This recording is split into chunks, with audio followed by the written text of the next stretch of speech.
Hey Explorers, I am Jessica. And I'm Robert. And today on Exploring the Local Life, we are going to be talking about some must-haves for RVing in the winter.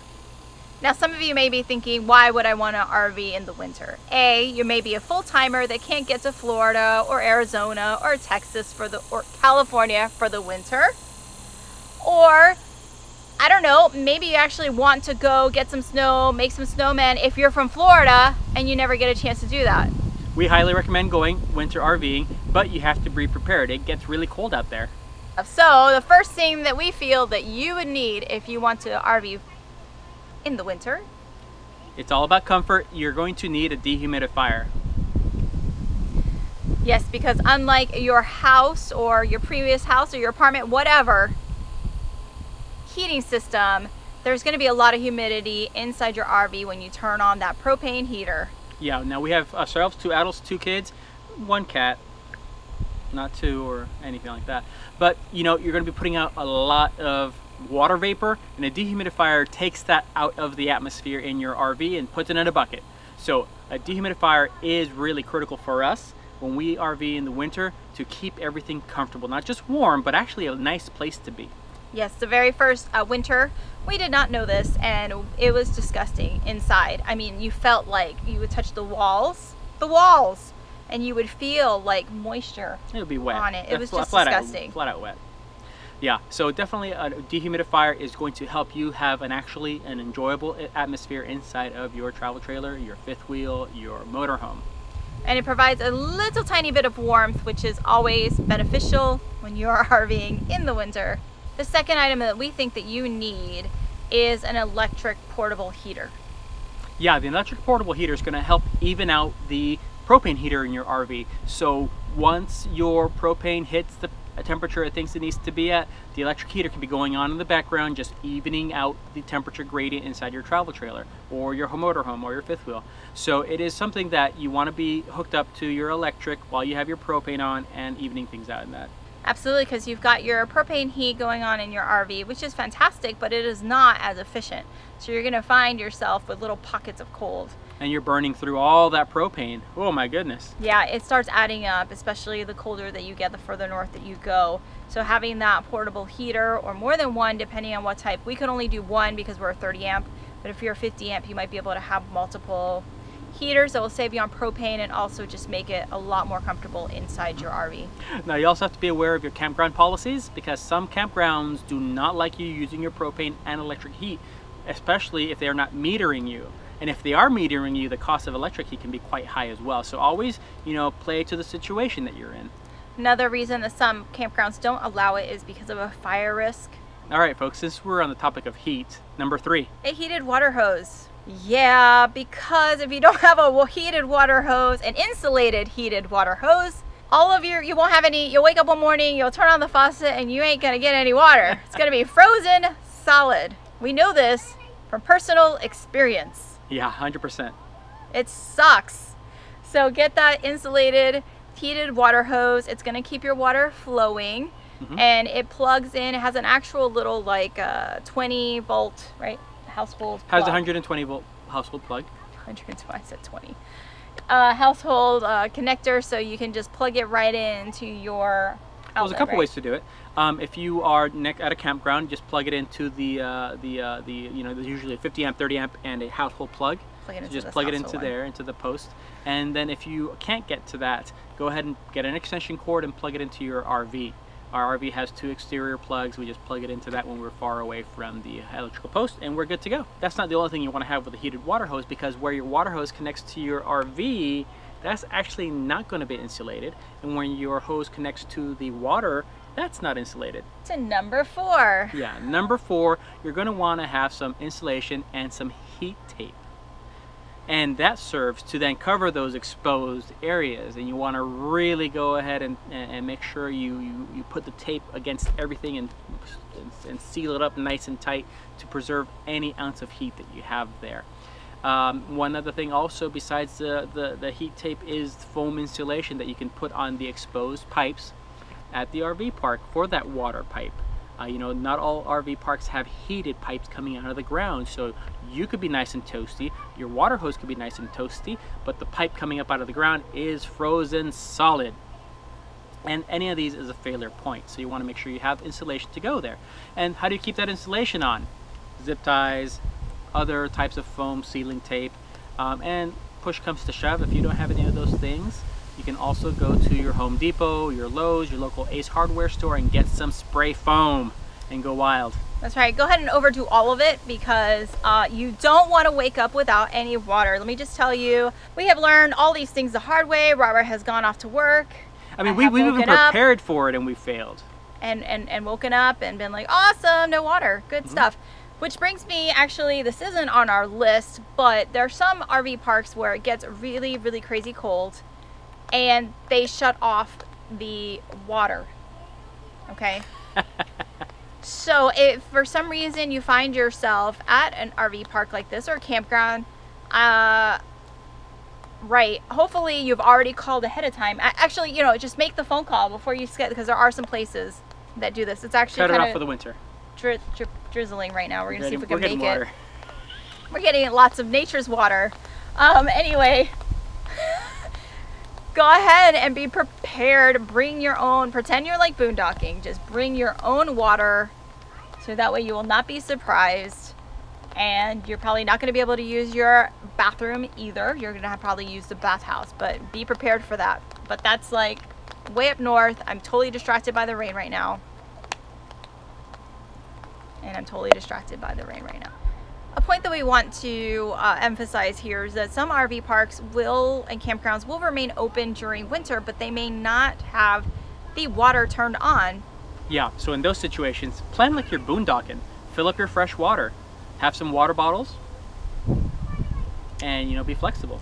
Yeah, and be prepared to use their bathhouses for those of you that use their camper or motorhome bathrooms. You're not going to be able to. I mean, you might if you bring your own water with you and that kind of thing. You're going to be limited though, just like boondocking, or you're going to have to use the facilities provided on site.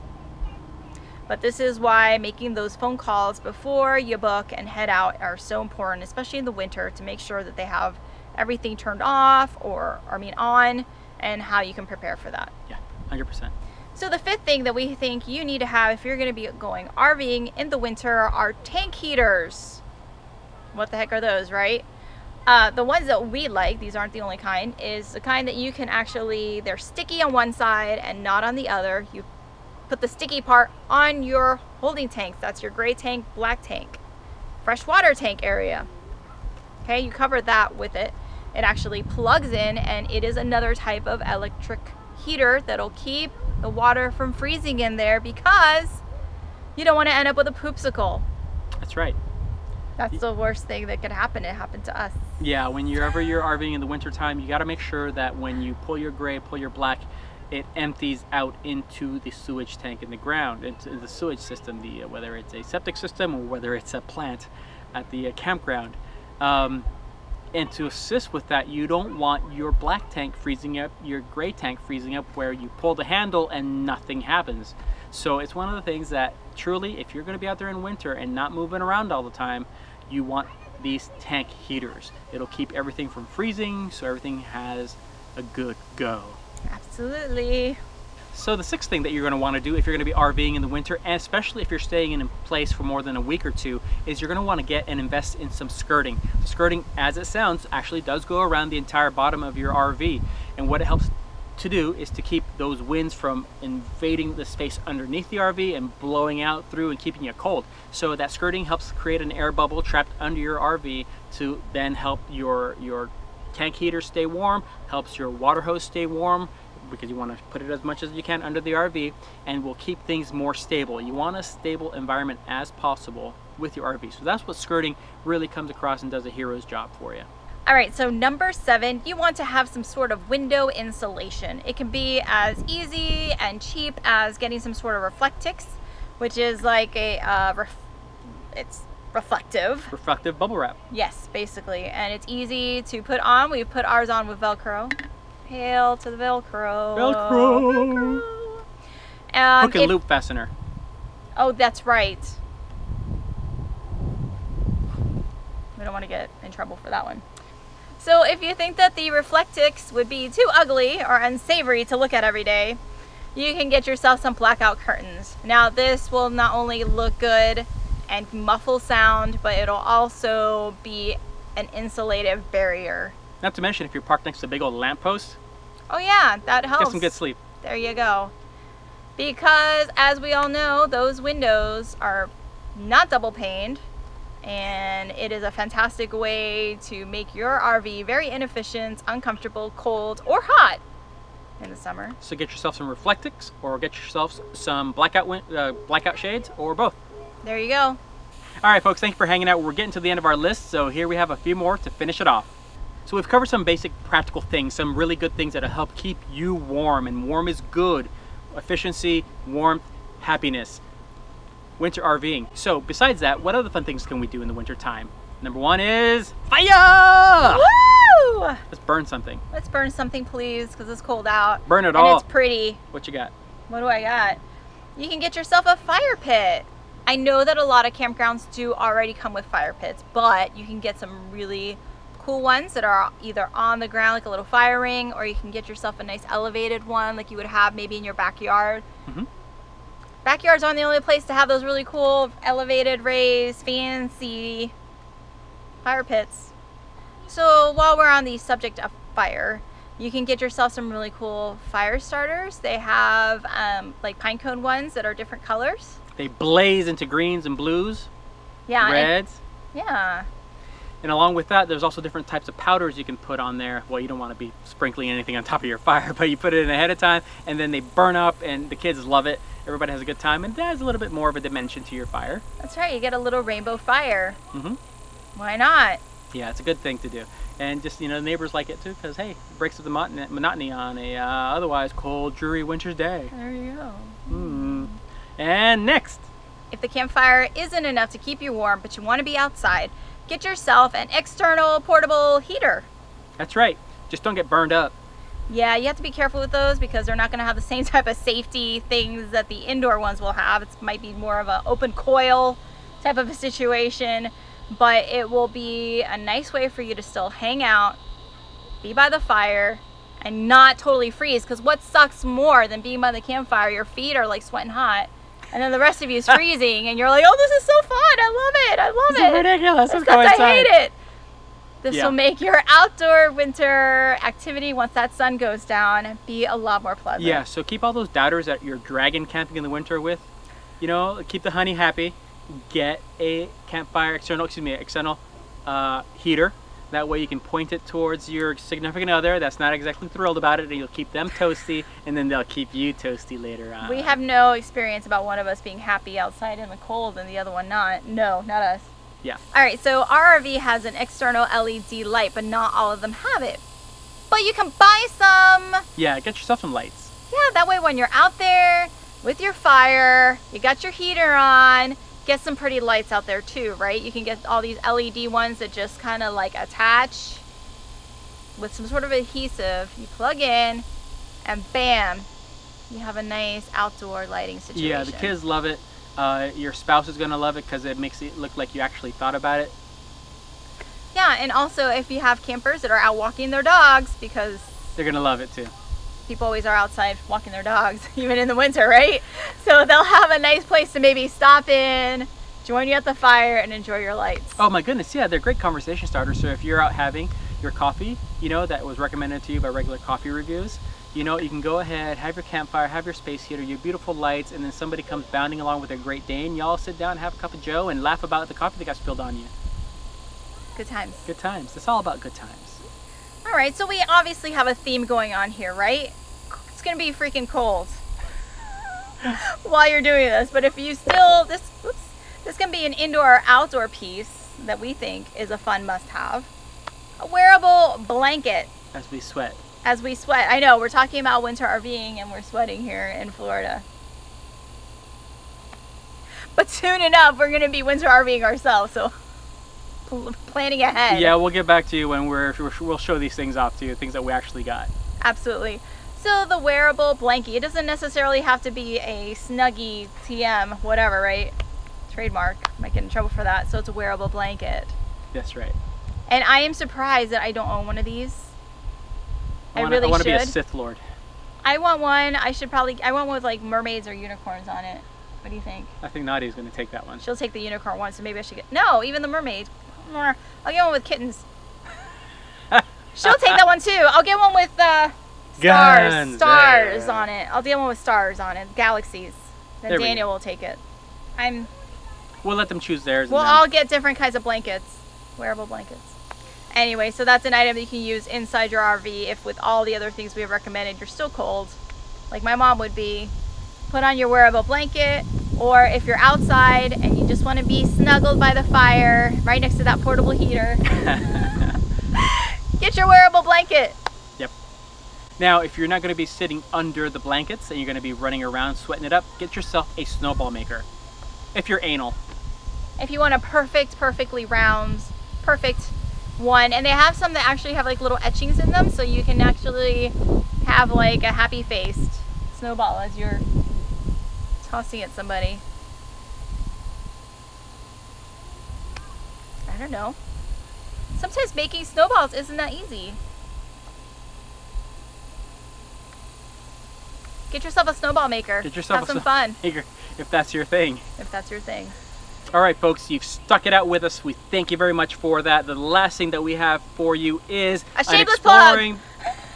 And exploring the local life long sleeve tee. Woo! Can you also get, you know, you can get a hoodie. Hoodies, you sweatshirt. know, because what you want to do in winter is layer. So you want to get your Exploring the Local Life leggings, ladies. Then you want to go ahead and get the long sleeve tee covered by the long sleeve hoodie with the long sleeve coffee mug, with the Exploring the Local Life coffee mug.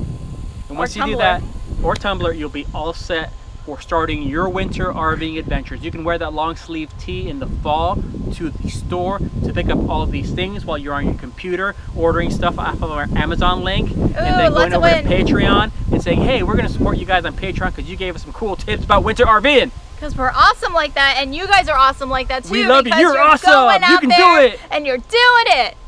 Woo! 6-minute abs. Team Exploring the Local Life. Whoop whoop.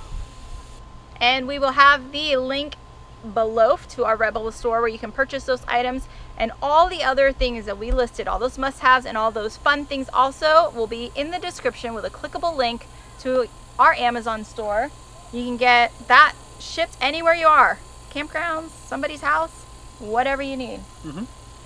And also, we have a free checklist for you guys for when you're breaking camp, so you don't forget anything. You don't want to forget the stairs like we did, or forget your stabilizing jacks, which we have done. And it's a PDF that's totally checkable. You can download to your phone or any other device that you may have. So check it out. We look forward to hearing from you. Tell us what you also think is a must-have for winter RVing. That's right. Oh, and last thing, you're probably seeing this thing that says, thank you, patrons.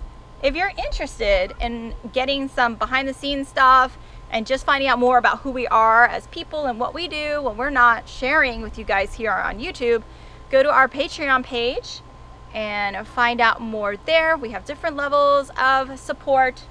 Thank you guys. Leave a comment, like, subscribe, share, all of the above. Yes. Love you guys. Love you. See ya.